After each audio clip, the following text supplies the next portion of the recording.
Hi, my name is Ian Bostock. This is Skill Assessment 6 for Postural Analysis of a partner, which is mine is Josh Frankham. And we'll be starting with the frontal view. With this, first off, you want to make sure you have your patient in line with the plumb line, which there is a line that goes straight down their body. With ours, we used our door, and you can see that the line does go straight down Josh's head through his thoracic and then down through his pelvis as well.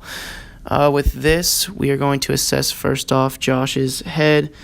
You can see with Josh that his head is very in line. You want to make sure there's no rotation on either side or a tilt or a shift. With the front, it's kind of hard to see a tilt or a shift, but you can see his chin's in line, maybe a slight tilt downward, but anything serious. His head's not tilted either way or shifted, and there's no rotation.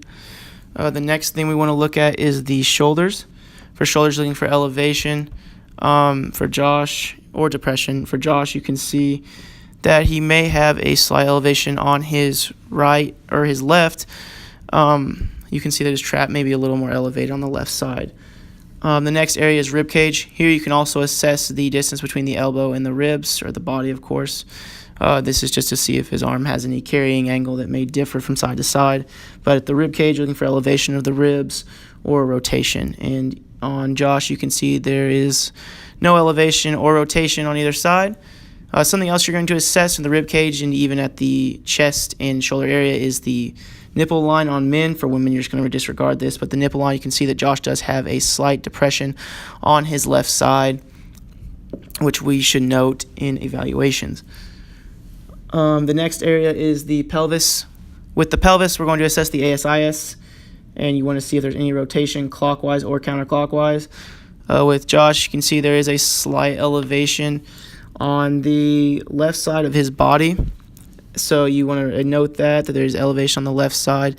When we turn to the side view, you can see more of the line from the PSIS to the SIS on a slight side from Josh's left, or right side, I mean. There we can assess angles.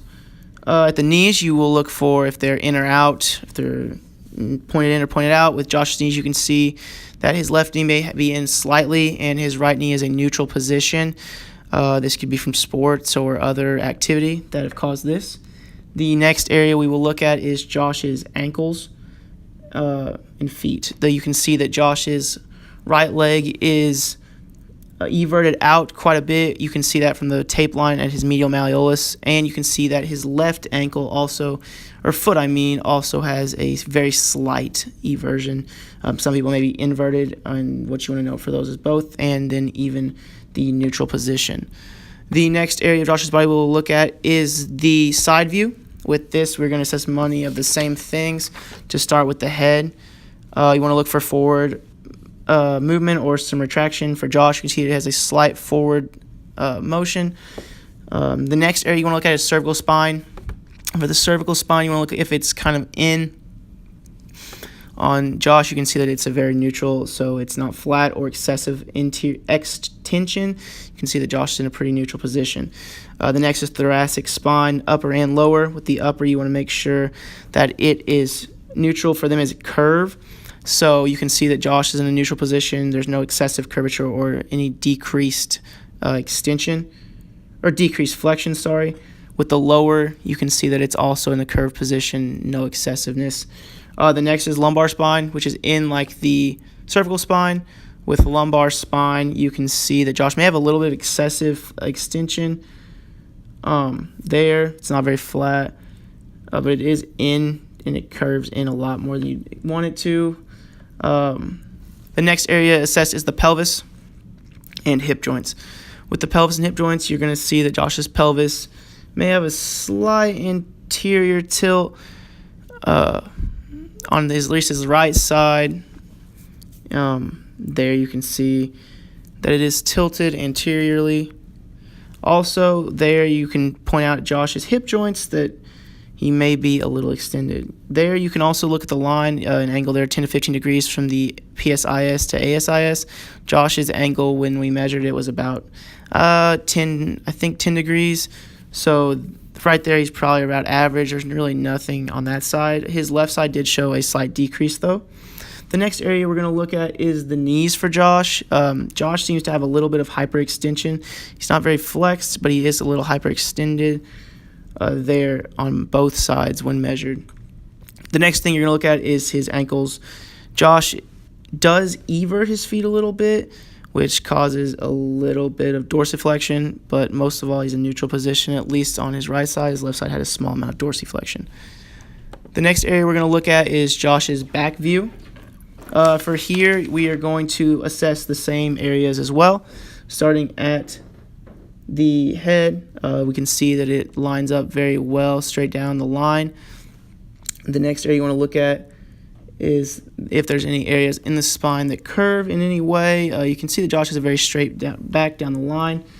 We'll then assess his humerus and scapula. So at scapula, as you can see, Josh does have a slight depression on his left side. The tape really didn't show it, but there's a slight depression on the left. You can look and see Josh's scapulas that are in line. You can measure the inferior and medial borders, which lined up very well. For scapula, they were neutral, no protraction. They were a little elevated on his right compared to left. The rotation, though, was very normal. No winging and no anterior tipping.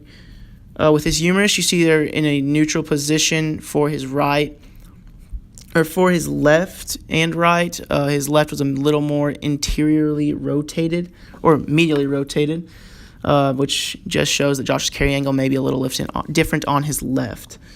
For his pelvis, you can see the dots on the closer medially are his PSIS, which in the tape around, you can see his PSISs are both in line with each other.